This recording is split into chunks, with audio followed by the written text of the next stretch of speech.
no conviertas la prueba en maldición. Todos seremos probados. La prueba no es una opción en el camino espiritual, en el camino siguiendo a Cristo, sino la prueba es realmente la regla de todo el camino de seguir a Dios, porque seremos probados de diferentes formas. Ya Dios tuvo una rebelión en el cielo, ya el diablo se le reveló, estando en condiciones perfectas en el cielo sin que nadie lo tentara, ya el diablo se le reveló. Y ya Dios tuvo una rebelión en el cielo. Dios no quiere otra rebelión. Ahora los que quieren ir al reino de los cielos serán probados de tal manera que sean fieles, verdaderamente fieles, probados en lo íntimo de su corazón. Entonces es importante que sepamos esto y no convirtamos la prueba en un castigo, en una maldición. Vamos a leer. El Señor, hablándole al pueblo de Israel, le dice de esta manera, en Deuteronomio capítulo 8, versículos 15 y 16, dice, que te hizo caminar por el desierto grande y espantoso, lleno de serpientes ardientes y de escorpiones, y de sed, donde no había agua, y Él te sacó agua de la roca del pedernal, que te sustentó con maná en el desierto, comida que tus padres no habían conocido, afligiéndote. Oye, Dios le está diciendo a su pueblo que hizo todo eso para afligirlo. O sea, aquellos que piensan que van a venir al camino de Dios y que va a ser de bendición, no. El Señor tiene una disciplina para nosotros. El Señor no quiere demonios disfrazados de ovejas dentro de la iglesia y en su pueblo. El Señor va a probar que los que quieren seguirle realmente le aman. Entonces dice, afligiéndote y probándote, para la postre hacerte bien. Deuteronomio, como dije, Deuteronomio 8, 15, 16. Entonces, Dios probó al pueblo de Israel. Y Dios lo hizo caminar por el desierto, lo hizo tener sed, lo hizo tener hambre. Pero hubo un momento en donde el pueblo de Israel se rebeló contra Dios porque empezó a pensar en la carne que comía en Egipto, en los peces que comían en Egipto. Y Dios le estaba dando un maná, una comida del cielo. Y ellos aborrecieron la comida que Dios le estaba dando del cielo, el maná que Dios le hacía aparecer en el desierto cada día. Ellos aborrecieron el maná, no querían más maná. Dice, ya estaban hartos del maná. Entonces Dios le dio carne, porque ellos ofendieron a Dios y y le pidieron a Dios comida, y lo que le pidieron se lo pidieron de una manera irrespetuosa, una manera canalla, una manera impía, y entonces no de una manera, no se humillaron delante del Señor, habiendo visto que Dios abrió el mar rojo y habiendo visto todas las maravillas que Dios hacía y habiendo visto la columna de fuego que iba delante de ellos y la nube que los cubría y los protegía. Habiendo visto todas esas cosas, no se humillaron y vinieron delante del Señor con una actitud humilde a pedirle al Señor lo que ellos querían, sino que chismearon y se quejaron amargamente contra Dios. Y miren lo que pasó.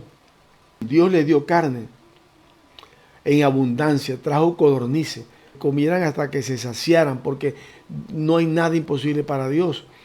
Entonces, mire, dice, aún estaba la carne en los dientes de ellos, antes de que fuese masticada, cuando la ira de Dios se encendió en el pueblo, e hirió el Señor al pueblo con grande plaga, muy grande, murieron miles de personas. Números capítulo 11, versículo 33. Murieron miles de personas, aún teniendo la carne que se estaban comiendo, aún la tenían en la boca, aún no la habían tragado, la estaban masticando. En ese momento vino la ira de Dios y miles murieron en un momento.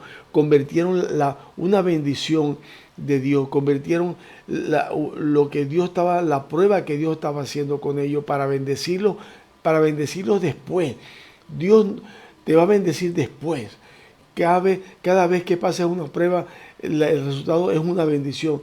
Dios te va a bendecir después, pero primero hay que soportar la prueba, hay que ser fiel, hay que mostrar nuestra fidelidad a Dios en el desierto. Hay muchas personas que cambian la bendición de Dios que la prueba de Dios la convierten en una maldición, la convierten en un juicio, en un castigo, porque dentro de la prueba vienen a reclamarle a Dios las promesas de una manera dura. Tú prometiste tal cosa sin humildad, como si Dios le debiera a ellos alguna cosa. Dice la palabra del Señor, que el Señor al que ama disciplina y azota a todo aquel que toma por hijo.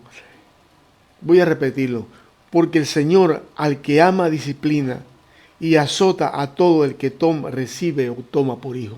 Esto está en Hebreos capítulo 12, versículo 6. Si el Señor te ama, si el Señor te ama y el Señor te ha tomado por hijo, el Señor te va a disciplinar, como el padre al hijo que ama. Es importante que entendamos esto. Estás siendo disciplinado, estás en los caminos del Señor y estás pasando por dificultades. Humíllate, dice el Señor. Dice, yo reprendo y castigo a los que amo. Sé pues celoso y arrepiéntete. Apocalipsis capítulo 3, versículo 19. ¿Qué tenemos que hacer en las pruebas? Humillarnos delante de la presencia del Señor. Y decir, Señor, si he pecado contra ti, muéstrame mi pecado. Muéstrame en qué te he fallado. Perdóname, ayúdame, endereza mis pasos delante de ti, endereza mi camino delante de ti.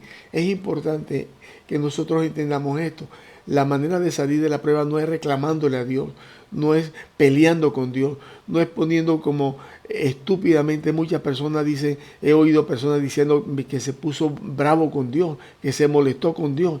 Una cosa, no hay sabiduría, ni inteligencia, ni cordura en que alguien tome esa actitud delante del Dios creador de los cielos y la tierra, que todo lo sabe, que todo lo puede y que nunca hará nada para dañarnos. Si estamos en una disciplina, si estamos en una corrección, es para nuestro bien. Es como el padre con un hijo. Nunca los padres corrigen a los hijos para mal, sino los corrigen para bien, para que no les pase algo malo mañana o pasado. Entonces, es importante que nosotros entendamos eso. Dice así, humillaos pues bajo la mano poderosa de Dios, para que Él os exalte cuando fuere tiempo, echando toda vuestra ansiedad sobre Él, porque Él tiene cuidado de vosotros. Primera de Pedro, capítulo 5, versículos 6 y 7. Dios tiene cuidado de nosotros.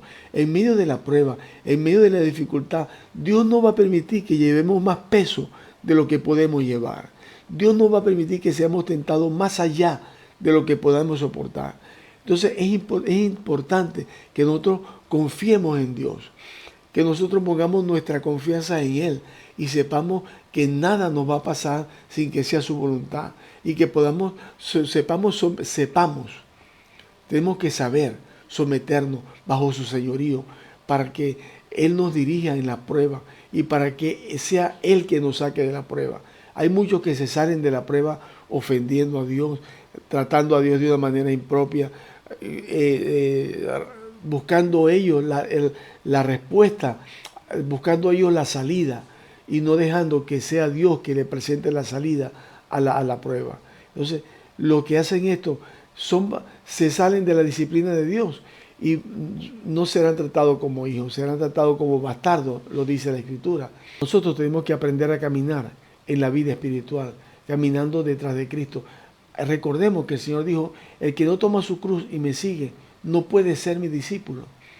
Es importante que entendamos estas cosas, porque el camino de Dios no es como muchos están enseñando hoy en día, que es un camino donde Dios te va a bendecir, Dios te va a prosperar, Dios te va a cumplir tus sueños, Dios te va a dar todo lo que tú quieres, Dios te va a ayudar a alcanzar las metas que tú quieras.